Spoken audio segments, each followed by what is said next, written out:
Right, thank you Naresh. కాసేపటి క్రితం కేంద్ర కేబినెట్ భేటీ ముగిసింది. ఆపరేషన్ సింధూర్ అనంతరం ఇక జరిగే పరిణామాలపై చర్చించారని తెలుస్తోంది. రాష్ట్రపతి ద్రౌపది ముర్ముతో మోదీ భేటీ కానున్నారు. మరోవైపు ప్రధాని నరేంద్ర మోదీ పలు దేశాల పర్యటనను రద్దు చేసుకున్నారు. ఈ నెల మధ్యలో యూరప్, క్రొయేషియా, నార్వే, నెదర్లాండ్స్ దేశాల్లో ఇక మోదీ పర్యటించాల్సి ఉంది. అయితే ఆపరేషన్ సింధూర్ నేపథ్యంలో భారత్, పాక్ల మధ్య జరుగుతున్నటువంటి ఉద్రిక్తలు తారాస్థాయికి చేరుకున్నాయి. ఈ క్రమంలో ఆయన తన పర్యటనను పూర్తిగా రద్దు చేసుకున్నట్టు తెలుస్తోంది. ఇక దీనిపై మరింత సమాచారం మా నేషనల్ బ్యూరో చీఫ్ కళ అందిస్తారు. కళ, చెప్పండి. సాయి, దాదాపు కొద్దిసేపటి క్రితమే కేంద్ర కేబినెట్ సమావేశం ఏదైతే ఆపరేషన్ సింధూర్ ఆపరేషన్ అయిన తర్వాత ఏదైతే మొట్టమొదటి కేబినెట్ సమావేశం జరిగింది, ఈ సమావేశంలో ప్రధాని నరేంద్ర మోడీ గారు ముఖ్యంగా అంటే దీనికి కేబినెట్ సమావేశంలో ఆపరేషన్ సింధూర్కు సంబంధించినటువంటి మొత్తం అంతా కూడా విషయాలను అన్నింటిని కూడా వివరించడము, తర్వాత ప్రత్యేకంగా చాలా మనసు అంతా కూడా చాలా సంతోషంగా ఉంది అంటూ కూడా ప్రకటించడం జరిగింది. అయితే ఏదైతే 22వ తేదీన పహల్గావ్ దాడి తర్వాత అక్కడ ఎవరైతే మనకు ఉగ్రవాదులు చెప్పినటువంటి విషయం మాత్రము మోదీకి చెప్పండి అన్నటువంటి ఏదైతే మాట చెప్పారో ఆ మోదీకి చెప్పడంతో ఈరోజు మాత్రము ఇక్కడ ఏదైతే ఆపరేషన్ సింధూరు చేసి చూపించాడు ప్రధాని నరేంద్ర మోడీ గారు. అయితే ముఖ్యంగా ఇక్కడ ఏదైతే సింధూర్ అన్నటువంటిది భారతీయుల కుంకుమకు అంటే ముఖ్యమైనటువంటిది సింధూర్ అన్నటువంటిది నుదిట బొట్టు అనమాట. దాని ప్రకారంగానే ఆపరేషన్ సింధూర్ అని పెట్టారు. అయితే సాయి, ముఖ్యంగా మనకు ఏదైతే ఉగ్ర దాడి జరిగినటువంటి ఉదయం అంటే నిన్న రాత్రి జరిగినటువంటి దాడిలో మొత్తం అంతా కూడా దాదాపు ఒక అరగంటలోనే మొత్తం అంతా ఈ స్థావరాలు మనకు ఏదైతే పిఓకే స్థానంలో ఉన్నటువంటి స్థావరాలన్నిటి కూడా ధ్వంసమయ్యాయి. అయితే ముఖ్యంగా ఇప్పుడే కొద్దిసేపటి క్రితమే ఏదైతే అంటే లష్కర్ తోయిబాకు సంబంధించినది, జైషే మహమ్మద్కు సంబంధించినటువంటి వాళ్ళ కుటుంబ సభ్యులు 10 మంది చనిపోయారు. తర్వాత చిన్నపిల్లలు కూడా మరణించినట్లు, తన ఆప్తులు కూడా కొంతమంది మరణించినట్లు కూడా జైషే మహమ్మద్కు కొద్దిసేపటి క్రితమే ప్రకటించడం జరిగింది. అయితే ఏదైతే మెయిన్ ప్లేస్ మనకు చాలా కీలకమైనటువంటి ప్లేసు పిఓకోలే, తర్వాత జైషే మహమ్మద్, లష్కర్ తోయిబాకు సంబంధించినటువంటి స్థావరాలు ఇక్కడ కొట్లీ, తర్వాత బహల్పూర్, తర్వాత మనకు ముద్రికే, తర్వాత ముజఫర్బాద్. అయితే ఇక్కడ ఈ 4 ప్లేసుల్లో తర్వాత ముఖ్యంగా అడ్డా అనమాట. అంటే ఏదైతే బాంబే దాడులు, ముంబై దాడులు చేసినటువంటి కసబ్, తర్వాత హెడ్లీకి ట్రైనింగ్ ఇచ్చినటువంటి బహల్పూర్ అన్నది జైషే మహమ్మద్ అడ్డా. ఈ ప్రాంతంని ముఖ్యంగా ఆయన ఉన్నటువంటి ఇంటిని కూడా ధ్వంసం చేసినటువంటి మనం ఎక్స్క్లూజివ్ విజువల్స్ కూడా మనం చూస్తూనే ఉన్నాం. తర్వాత ఆయన తల దాచుకునేటటువంటి ఎక్కువగా ఉండేటటువంటి మసీదులను కూడా మొత్తం ధ్వంసం చేసినారు. అందులో ఉన్నటువంటి వాళ్ళు కూడా చాలామంది చనిపోయినట్లు కూడా సమాచారం అందుతుంది. అయితే ఏదైతే నియంత్రణ రేఖ వెంబడి ఉన్నటువంటి మన భారతీయుల యొక్క ఏదైతే గ్రామాలు ఉన్నాయో ఆ గ్రామాల్లో అన్నిటిని కూడా కొద్దిసేపటి క్రితమే ఏదైతే కేబినెట్ సమావేశంలో కూడా కేంద్ర హోంశాఖ మంత్రి అమిత్ షా ఆ ప్లేస్లను అన్నిటిని కూడా ఖాళీ చేయించమని ఆర్డర్స్ కూడా ఇవ్వడం జరిగింది. దానికి అనుకున్నట్టుగానే ఇక్కడ మనకి పూంచ్ సెక్టర్, తర్వాత అక్నూరు, తర్వాత మనకు రాజౌరి, తర్వాత ఈ ప్రాంతాల్లో ఉన్నటువంటి చుట్టూరా ఉండేటటువంటి మొత్తం అంతా కూడా విలేజెస్ని ఖాళీ చేస్తున్నారు. కానీ ఇప్పుడే అందుతున్నటువంటి సమాచారం ప్రకారం ఇప్పుడే అంటే ఏదైతే నిన్న నుంచి జరుగుతున్నటువంటి అర్ధరాత్రి నుంచి జరుగుతున్నటువంటి దాడుల్లో ఇప్పటి వరకు కూడా 10 మంది భారతీయులు మరణించినట్లు, తర్వాత 33 మందికి కూడా గాయాలైనట్లు కూడా సమాచారం అందుతుంది. సాయిరామ్, మొత్తం మీద మాత్రం ఏదైతే ఆపరేషన్ 1 అంటే సక్సెస్ అయింది. ముఖ్యంగా ఈ కేబినెట్ సమావేశంలో దీన్ని ప్రత్యేకంగా కూడా దీనికి సంబంధించినటువంటి సమాచారాన్ని కేబినెట్తో కూడా చర్చించడం జరిగింది. తర్వాత మరి కొద్దిసేపట్లో రాష్ట్రపతి ద్రౌపది ముర్ముతో కూడా ప్రధాని సమావేశం కాబోతున్నారు. సాయిరామ్, రైట్ కళ, అసలు యాక్చువల్గా చూసే ఇంత మాత్రం సిగ్గు లేకుండా ఇంకా అంత జరిగినప్పటికీ కూడా మనపై దాడి చేసేంత దమ్ముతో ముందుకు వెళ్తున్నటువంటి పాకిస్తాన్కి మన సైన్యం ఏదైతే ఉందో తిప్పి కొడుతూ వస్తుంది. కానీ అక్కడ ఉన్నటువంటి పౌరులు చూసినట్టయితే నాకు వచ్చినటువంటి సమాచారం మేరకు ఏం చేస్తున్నారు, తిరిగి దాడి చేయొచ్చు కదా అని ఇంకా రెచ్చగొడుతున్నట్టే అనిపిస్తుంది. ఇక్కడ పాకిస్తాన్ పౌరులు కూడా ఇంత దాడి చేసినప్పటికీ కూడా ఎందుకు ఇంకా సైలెంట్గా ఉంటున్నారు అని చెప్పేసి పాకిస్తాన్ సైన్యాన్ని కూడా రెచ్చగొడుతున్నారు. దీని ఏ విధంగా చూడొచ్చు? అంటే పౌరులు కూడా ఇందులో ఇన్వాల్వ్ అయ్యారని అనుకోవచ్చా?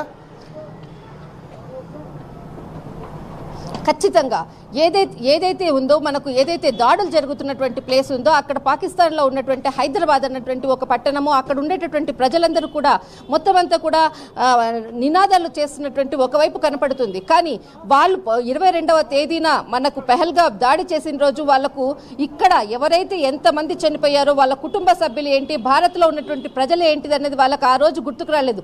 ఈ రోజు వాళ్ళ స్థావరాలపై దాడి చేయడంతో వాళ్ళకు ఆ నొప్పి ఏంటన్నది తెలిసింది. కాబట్టి ఈ విధంగా వాళ్ళు వ్యతిరేకంగా నినాదాలు చేస్తున్నారు.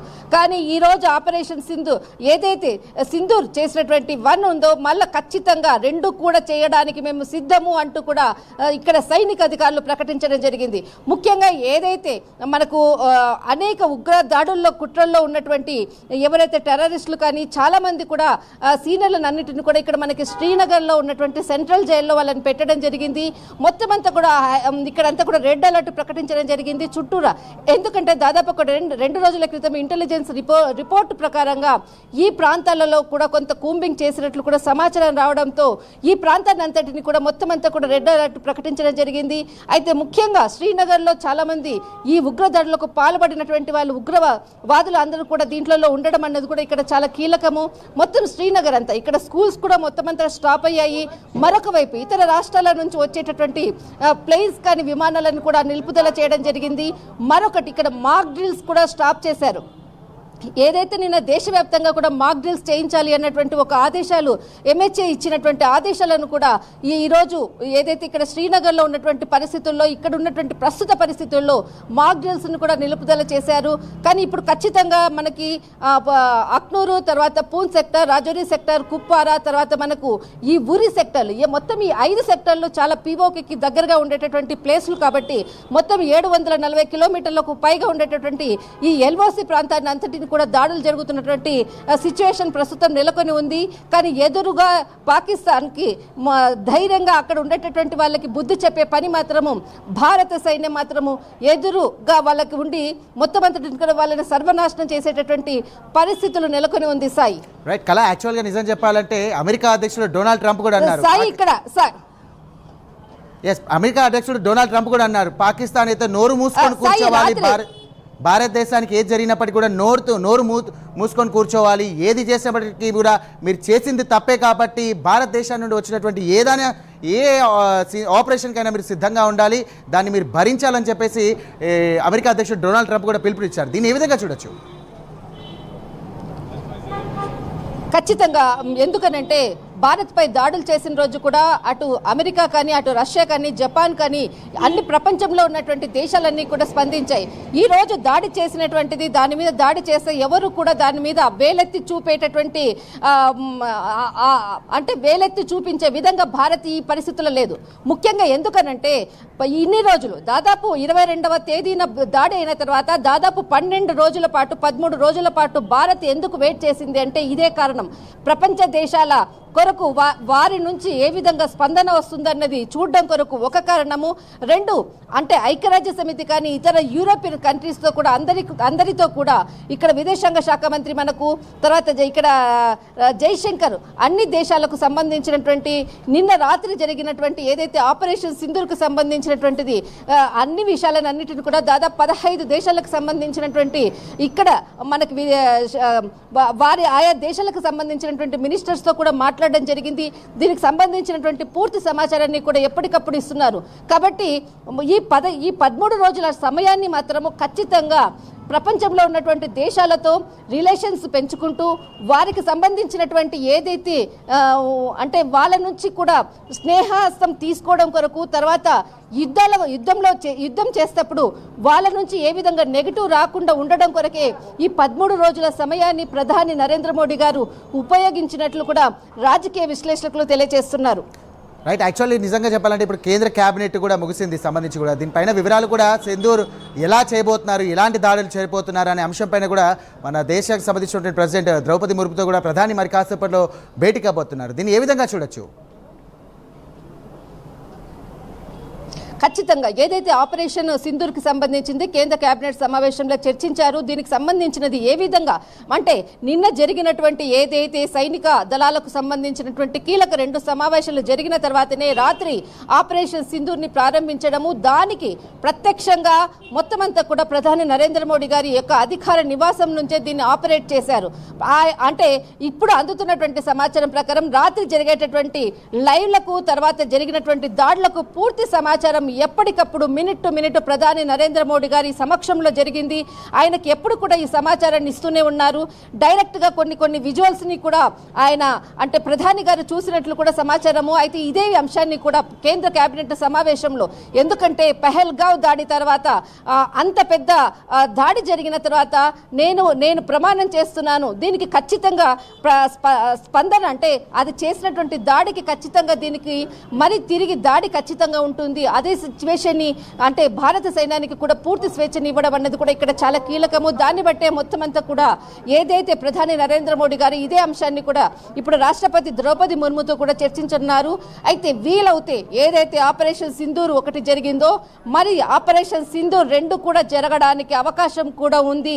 ఖచ్చితంగా మొత్తం అంతా కూడా ఇన్ని సంవత్సరాలు ఇన్ని దాదాపు 3 నుంచి 4 సార్లు కూడా పాకిస్తాన్ ఎప్పుడు కూడా దండయాత్ర చేస్తూనే ఉంది, కానీ ఇప్పటికీ కూడా భరిస్తూనే ఉంది. కానీ ఇంకా భరించేటటువంటి ఓపిక లేక ఈసారి చేసేటటువంటి ఆపరేషన్ సింధూర్ మాత్రము మొత్తం అంతా కూడా ఏదైతే ఉగ్రవాదుల యొక్క అడ్డా ఏదైతే ఉందో మొత్తం నేలమట్టమైనటువంటి పరిస్థితి. సాయిరామ్ రైట్ కళ, యాక్చువల్గా జమ్మూ కాశ్మీర్లో ప్రస్తుతం పరిస్థితులు ఎలా ఉన్నాయి, సరిహద్దులో ప్రస్తుత పరిస్థితి ఏంటి? ప్రస్తుతం జమ్మూ కాశ్మీర్కి మనకి ఏదైతే మాక్ డ్రిల్కి సంబంధించినది ఈ రోజు మధ్యాహ్నం 3 గంటల నుంచి కూడా అంటే మాక్ డ్రిల్కి సంబంధించినది అంతా కూడా మొత్తం అంతా కూడా నిన్న రాత్రి అంతా కూడా ప్రభుత్వం ప్రకటించింది. కానీ ఏదైతే ప్రస్తుత పరిస్థితులు ఉందో ఈ పరిస్థితుల్లో మాక్ డ్రిల్స్ అన్నిటిని కూడా క్యాన్సిల్ చేయడం జరిగింది. ఏదైతే ఇక్కడ మనం ఉన్నటువంటి ఏరియా, తర్వాత మిగతా ఏరియా, సెంట్రల్ జైలు, తర్వాత ఇక్కడ శ్రీనగర్ చుట్టూరు ఉన్నటువంటి ప్రాంతాలంతా కూడా హై సెక్యూరిటీతో కూడా ఉంది. తర్వాత మొత్తం అంతా కూడా కొంత అంటే క్లిష్టమైనటువంటి ప్లేసెస్ ఏదైతే ఉందో ఆ ప్లేసెస్ ఆక్యుపై చేసుకున్నారు ఆర్మీ అంతా కూడా.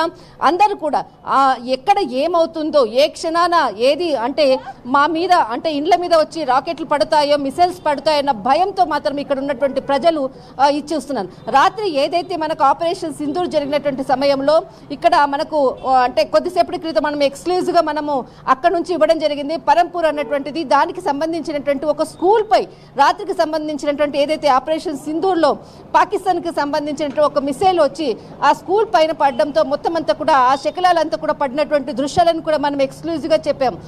అయితే రాత్రిపూట ఆ సంఘటన జరగడంతో అది ఒక పబ్లిక్ హై స్కూల్ కాబట్టి ఎక్కడ కూడా ప్రాణ నష్టం జరగలేదు.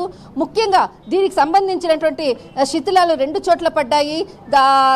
మొత్తం అంతా కూడా ఆ ప్లేస్ అంతటిని కూడా ఆర్మీ అంతా కూడా ఆక్యుపై చేసుకోవడం జరిగింది. ఇప్పుడు మాత్రం ప్రస్తుతము మొత్తం అంతా కూడా ఇతర రాష్ట్రాల నుంచి శ్రీనగరు